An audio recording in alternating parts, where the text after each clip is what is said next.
এদিন মানি আতু বাতস মিষ্টি কুমড়া ফাতার বরা যেদিন বাসাত রান্না করগম এদিন মানি আতু বাতসল ডবল করে বাড়াই দিয়া পড়ি অসাধারণ মজয় ইবে কেং করে বানাই তা অনরালা শেয়ার করে প্রথমে এড়ে 500 মতো মিষ্টি কুমড়া ফাতা নিয়ে পরিষ্কার করে আস্তাস ফেলে এড়ে ডেড়া তাড়া ফেলে দিই।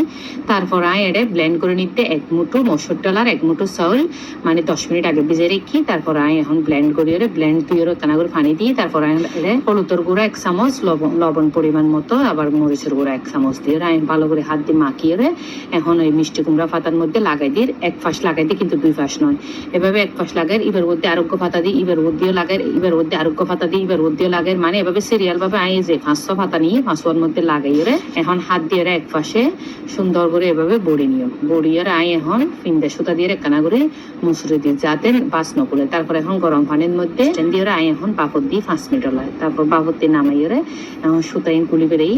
তারপর এখন ছুরি দিয়ে হাঁড়ি ফেলে মাশাল্লাহ সন কিভাবে হাজার হাজার লেয়ার যুক্ত অসাধারণ, মানে এবার বেশি স্বাদ হয়। তারপর অল্প তেলের মধ্যে একটু সময় দিয়ে বাজে নিবেন, এপিট উপিট করিয়ে 2-3 বার করে লাড়া সারা করে যখন বাজে নিবেন খুব অসাধারণ, মানে গরম ভাত দিয়ে হেঁটেতেই নান নহন অসাধারণ খুব মজা। মিষ্টি কুমড়া পাতার বড়া অনেকেই বা হসুর পাতা দিয়ে করে, কিন্তু তার চেয়ে এই মিষ্টি কুমড়া পাতার বড়া এবার অসাধারণ অসাধারণ লোভনীয় অসাধারণ স্বাদের মজার বড়া। ওনারা অবশ্যই ট্রাই করবেন। আল্লাহ হাফেজ।